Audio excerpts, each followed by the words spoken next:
রক্ষা হয়েছে, তাদের অ্যাটিটিউডটা কি বোঝেন, বা তারা পুরো পরিস্থিতিটাকে কিভাবে দেখছে? এখানে হলো কি যে আমি আসলে তাদের সাথে তেমন কথা বলার সুযোগ পাইনি এই কারণে যে ওখানে পুরোটাই কারাগারের মধ্যে একটা 100% এন্টি গভর্নমেন্ট ফোর্স কাজ করে। তা কাজ করার পরে আমার একটা ধারণা ছিল যে প্রাইভেট টিভি চ্যানেলগুলো তো চলে না, যেখানে আমি কিছু অনেক সময় নিউট্রাল কথাবার্তা বলেছি, যেটা জাস্টিফাইড কথাবার্তা বলেছি, অর্থাৎ সিভিল সোসাইটিতে যেভাবে আমার একটা গ্রহণযোগ্যতার সৃষ্টি হয়েছে, আমি ডিপেন্ড করতে পারি যে আমি রাস্তায় একা একা চলতে পারি।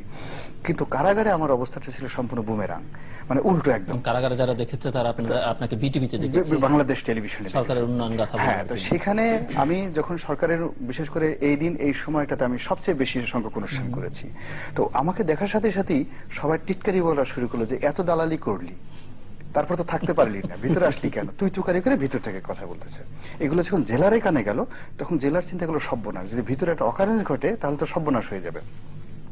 এরপরে জেএমবির লোকজন যখন আপনার ওই নারী নীতিমালা নিয়ে তৈরি করা হলো, সেই নারী নীতিমালার হঠাৎ আমি বিরাট প্রবক্তা হয়ে গেলাম।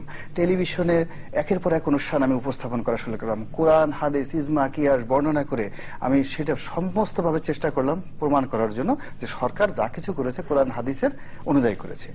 এখন এটা তো একটা সাইড ছিল, আমি যে কাজটা করেছি সরকারকে সাপোর্ট করার জন্য। ওটা এখন বসে জিএমবির লোক, হুজির লোক, তারা তো কোরআন হাদিস আমার সাথে বেশি জানে। তারা বলে যে সূরা নিসার 34 নম্বর আয়াত আপনি পড়ে দেখেন, আপনি কেন কোরআন শরীফের উল্টা উল্টা ব্যাখ্যা বলতেছেন। এখন ওরা ভিতরে যদি ওখান থেকে আসতে পারতো, তা আসতে পারলে কেন ওগুলো লক আপ করা থাকে, ওখান থেকে ভিতর থেকে লক আপ করা থাকে, তো ওরা পারলে আমাকে ওখানে একদম গলা টিপে মেরে ফেলতো। আচ্ছা, শিবিরের লোকের তো একই অবস্থা, তারা বিটিভিতে দেখে। তো এই কারণে প্রথম দিন আসলে আমি বুঝতে পারিনি, দ্বিতীয় দিন আমি বুঝতে পারলাম যে আমি একটা ডেঞ্জারাস জায়গাতে আসছি, ফলে আমাকে জন্য স্পেশাল গার্ড দিয়ে রাখা হলো, 2 জন করে কারারক্ষী আমার রুমের সামনে থেকে, এবং আমাকে ওখানে কেউ যেন আসতে না পারে। আর আমার যারা সহকর্মী যারা লোকজন আছে তাদের মধ্যে একমাত্র মাহমুদুর রহমান সাহেব, যেহেতু কিছুদিন বাইরে ছিলেন, উনি আমার সম্পর্কে কিছুটা জানতেন। আর বাকি যারা ছিলেন তারা তো দীর্ঘদিন ভিতরে, তারাও ঠিক ওই জেএমবির মতো হুজির মতো আমাকে মনে করেন সরকারের একটা 1 নম্বর দালাল, যে টেলিভিশনে বিভিন্ন রকম কথাবার্তা বলে সরকারকে সেভ করার চেষ্টা করছে। তো যাই হোক, তো এইভাবে 3-4 দিন 5 দিন 6 দিন পর খাবার টেবিলে আমি মাঝে মধ্যে তাদের সাথে বিভিন্ন সময় একটু আলাপ আলোচনা করার চেষ্টা করেছি, কিন্তু তারা সবসময় একটা সন্দেহের দৃষ্টিতে দেখে। তারা মনে করে যে আওয়ামী লীগ যে দলটি, এই দলটি যারা করে, এই গোলাম মোল্লা রনি যেহেতু দলটি করে, এর ভিতরে কিছুটা মানসিকভাবে একটা সমস্যা আছে। তো তারা বলে যে আমরা আওয়ামী লীগ করি, মানে এখন এই কথাগুলো আমাকে শোনাচ্ছে, এবং আমি ওখানে আন্ডান, কিছু করার নাই। যেমন দেখা গেল একদিন নামাজে আসরের নামাজ পড়তেছি, তো আসরের নামাজ পড়তেছি, মোনাজাত হবে, তো আমি তো মোনাজাতের কিছু বুঝি না। মীর কাসিম সাহেব ইমামতি করতেছে, মোনাজাত ধরতেছে, মোনাজাত ধরে আমি মোনাজাত উঠেছি, বলছে হে আল্লাহ এই জালেম সরকারের আল্লাহ পতন করে দেয়, বলে হাওয়া করে কান্নাকাটি। এখন আমি কি করে মোনাজাত কি করি, আমি উল্টাই ধরলাম, হাত উল্টাই ধরলাম। এরপরে চিন্তা করলাম যে বিকেলবেলা আমি আর ওনার সাথে নামাজ পড়বো না। বিকেলে আমি কি করি, উনি নামাজ পড়ে, আমি একা একা নামাজ পড়ে বিকেলবেলা হাঁটাহাঁটি শুরু করি।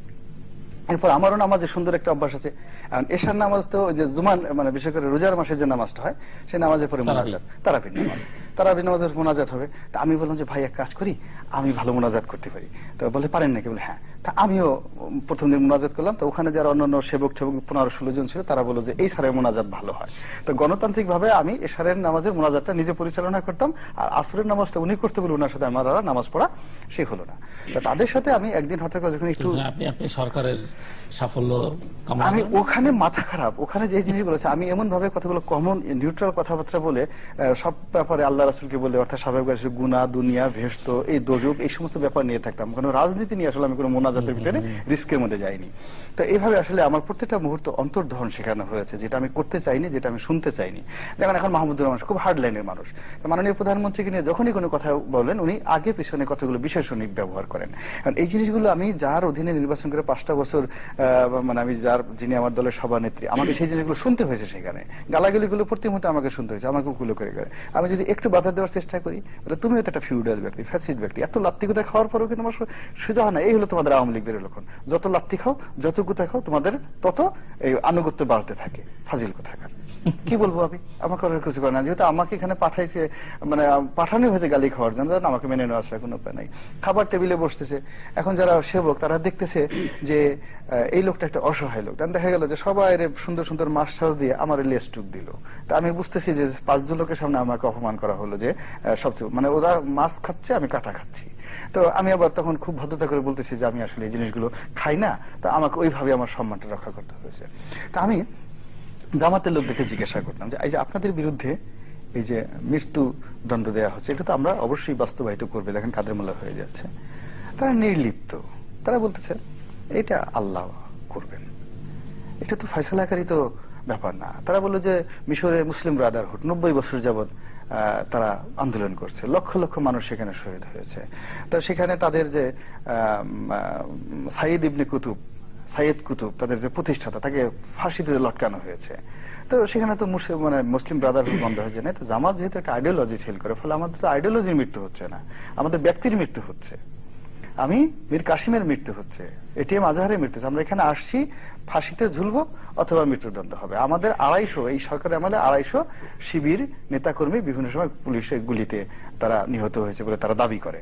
তো সেখানে আমিও তো তাদের আমি সমান প্রাণ মনে করি, তো আমিও সেখানে মৃত্যু হতে পারি। তো এটার জন্য তো উই ডোন্ট কেয়ার। আমাদের একটার পর একটা আমাদের চ্যানেল আছে, এটা আদর্শ আছে, আদর্শ যতদিন থাকবে এই দলটাকে কখনোই করা যাবে না। ফলে বাইরে কাদের মোল্লার ফাঁসি হচ্ছে বা এই যে এই জিনিসগুলো হচ্ছে, এগুলোর ভিতরে আমি তাদেরকে কোনো রকম উদ্বিগ্ন নাই। আবার মাহমুদুর রহমান সাহেবের সাথে যেভাবে কথাবার্তা হচ্ছে, সেও খুব নিউট্রালি সরকারের সমালোচনা করছে, বিএনপিরও সমালোচনা করছেন উনি নিউট্রাল ভাবে সমস্ত দিকগুলো করছে, এবং উনি বলতেছে যে গণতন্ত্র প্রতিষ্ঠিত হোক দেশে, আর যা হোক না কেন গণতন্ত্র প্রতিষ্ঠিত হোক। এখন যেটা আশরাফ বললেন যে শুধুমাত্র যে সরকার সমস্ত ব্যাপারে দায়ী, আমি কারাগারের ভিতরে বসে একেবারে 100% যারা বিএনপি তাদের কথাই বুঝেছি সব ব্যাপারে সরকার দায়ী না, বরং তারা যে জিনিসটা বলে যে সরকারের যেভাবে দায়ী আছে বিএনপিরও দায়ী আছে। কেননা বিএনপি যদি যে কিছু কাজগুলো করবে, যে কর্মকাণ্ড করার কারণে সরকার বাধ্য হবে তার এই কাজগুলো করার জন্য, সেই কাজগুলো বিএনপি সেই দায়িত্বটা কখনই করতে পারে নাই। এটা আমরা যেভাবে আওয়ামী লীগের লোকজন বলি, একই সঙ্গে ভিতরে যারা বিএনপির সাপোর্টার আছে, ব্রুট সাপোর্টার আছে, তারাও কিন্তু সেই কথাগুলো এটি বলেন যে বিরোধী দল হিসেবে বিএনপি প্রপারলি অ্যাক্ট করতে পারেনি, নাকি ক্ষমতায় থেকেও বিএনপি অনেক অন্যায় ভুল করেছে, তাদের বক্তব্য সেই উপলব্ধিটা তাদের মধ্যে আছে কিনা? তাদের বক্তব্য হলো যে বিএনপি গত সরকার মাহমুদুর রহমান সাহেব কি মনে করেন কিনা যে ক্ষমতায় থেকেও বিএনপি ভুল করেছে, বা গিয়াসউদ্দিন আল মামুন মনে করেন কিনা যে ক্ষমতায় থেকে তিনি, তারেক রহমান, তারা কিছু ভুল ত্রুটি করেছে যার খেসারত বিএনপি নেতা কর্মীদের দিতে হয়েছে?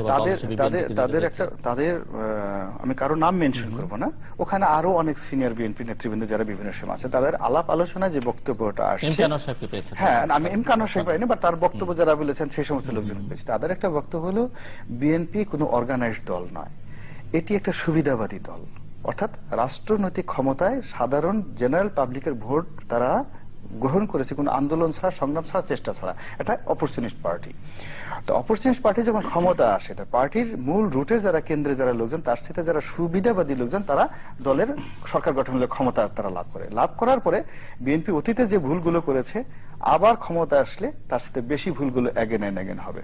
কেননা ক্ষমতায় আসার জন্য যে আন্দোলন দরকার, যে সংগ্রাম দরকার, যে সাংগঠনিক ভিত্তি দরকার, ত্যাগ দরকার, সেই জিনিসটা না করেই, অর্থাৎ এখন যে তারা যদি আবার ভবিষ্যতে ক্ষমতা আসে, তারা ক্লেম করতে পারবে না যে আমরা এই কারণে আমরা ক্ষমতায় আসছি। ফলে তারা অতীতের মতো আবার সেই ভুল করবে, এক ধরনের তারা নেগেটিভ সাপোর্ট নিয়ে আসবে, তারা সেই ভুলগুলো বারবার তারা করবে। সমঝোতা নিয়ে, ডায়ালগ নিয়ে অনেক কথাবার্তা হচ্ছে, আপনি এরকম কোন সম্ভাবনা